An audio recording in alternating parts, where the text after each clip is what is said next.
Maailmankylässä radio. Pysy kuulolla. Welcome to our radio Maailmankylässä World Village Festival Radio. I have my guest here, Niko Humalisto. Hello.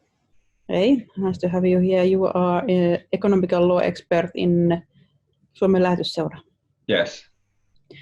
And Oscar Rutenge from Tanzania. You are a project coordinator in Tanzania, Christian Refugee Service. Yes. Welcome you both to this conversation. I will start questions about what is the carbon sink and why is it talk about?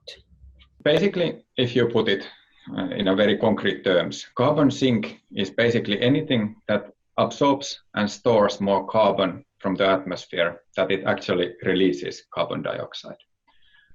But usually we are discussing about ecosystems like forests or swamps or mangroves that actually sequesters carbon in the living biomass or the soil. And why there is now this kind of increasing attention to these carbon sinks is that according to the IPCC, we are going to have a really difficult time in achieving this kind of a carbon neutrality in approximately 30 years or so. There are some sectors of the society that are very difficult to carbonize, like transport and agriculture. So we also need to create this kind of a negative emissions, which means that we are increasing the amount of sinks in the world. So that is the kind of a broad context here that we are discussing. What is the situation in Africa today? Yeah, I can start. There are several factors which drive the deforestation in Africa, specifically in Tanzania. The first one is the demand of the wood fuel, where people cut trees for charcoal or domestic food fuel. And then, due to the agricultural expansion in some areas and villages, and then in some areas there are livestock keepers who track their livestock to areas for grazing so that they demolish those younger growing trees and they ultimately few trees which will be growing. And then there's activities such as mining and the infrastructure development like road. The major issue is the losing of the living biostocks, basically, because it has been estimated that the annual forest loss is approximately 2 times higher than in the global average. And some countries like Nigeria and Madagascar has lost almost, or actually more than 80% of the forests. What about the actions from the government?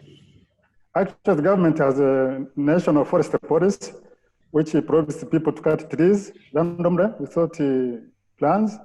And then the government emphasizes people to replace, to plant many trees rather than cutting trees in the area. So in a way that many of the governments in Africa as well has seen this kind of a specific need to enforce these kind of forests as sinks for the carbon dioxide, because they have a key role here in this kind of a climate neutrality. And we can see that, like in the Tanzanian case, that there are this kind of also these very small scale community-based initiatives, how to kind of sustainably grow the forest or reforest areas. And then we see that on the one hand that there are these kind of mega projects, like in the whole region of Sahel from coast to coast, like creating this kind of a green belt.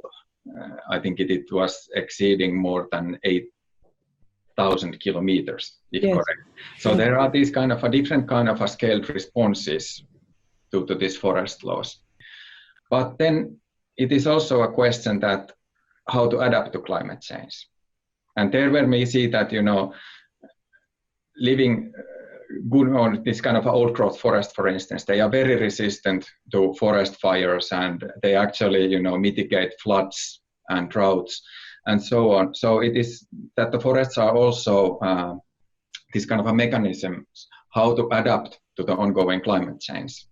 I would like to know what is is there some best tree which can survive this total climate change, which can help the most to be in carbon sink? I am saying there are three categories. Mm-hmm. The first one is those drought-tolerant trees, like acacia species, that can grow quickly, like African redwood, Seneca mea, and the tamarindi, and also Rukina, which can grow and produce seeds and then germinate, propagate in the area.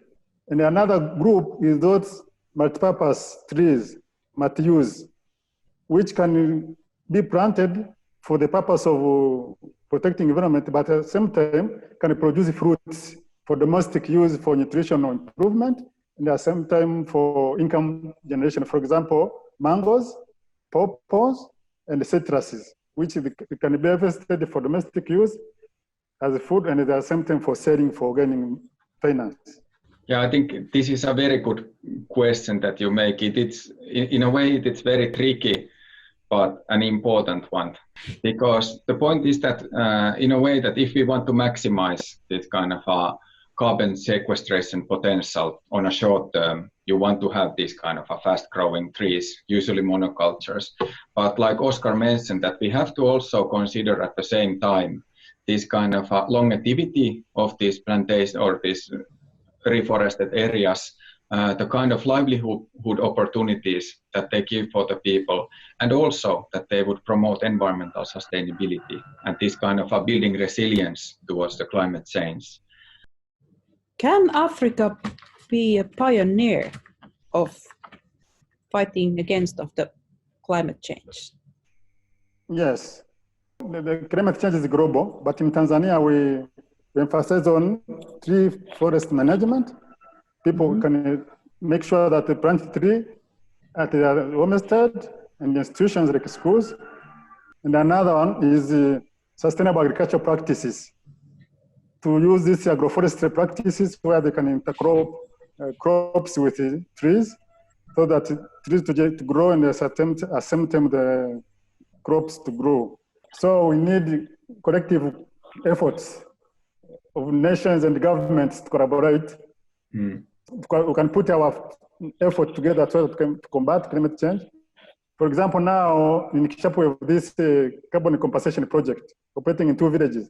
But the district, it has more 120 villages. So you can see the compensation project is at a minimum level. And actually the government, it has resources, but it has to collaborate with other governments so that it can push forward the efforts of climate change adaptation and the mitigation. Can I ask how many trees you have planted? For example, we have 2 projects. The first project is a climate change adaptation project started in 2009. And now we've planted almost 300,000 trees. 300,000? Trees. That's and very then, much. Yes, and then we have this new project we started 2017 of carbon compensation fund from FELM for 3 years, 2017 up to 2019-20. We planted 140 something trees. Oh. Yeah. And very nice. That is not the whole picture in a way that because the point is that when we are working with these projects, we work in the areas that have experienced forest loggings, for instance, or there is a deforestation. When you start managing those areas well, you can see also these kind of natural or these kind of local trees emerging from the ground when these areas is protected. Or do you have an estimation that how many are these kind of naturally growing saplings in these areas? I cannot determine it because we normally emphasize protect both types of tree categories. Those which are planted and the natural ones, which are now growing are bigger. So I cannot calculate them. Yeah. Because they are scattered, there is no specific area that they are there. Yeah, let's say but which we have planted. Yeah.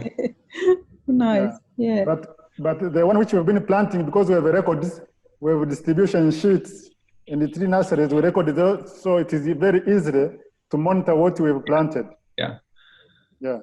We have seen this kind of a movement on this kind of a compensation of one's personal emissions that might come from flying, or if you drive lots of car, you can compensate your own emissions. That's becoming this kind of a new international carbon markets. Actually, when you start using these kind of services that are related to these compensation services, that check what are the actual projects about. Because we haven't touched the topic yet so far in the discussions, but this kind of a very aggressive monoculture plantations can lead to social injustice, for instance, because local communities are displaced in front of them, and they can be dramatically actually declining the local biodiversity if they are planted in natural savanna, for instance. So that would be my kind of advice, that on this kind of a compensation services, please demand that where the compensations are coming from. Okay, thank you very much, Niko, and thank you very much, Oscar. It was very nice to discuss about these important issues with you. Okay, Thank you. Maailmankylässä radio. Pysy kuulolla.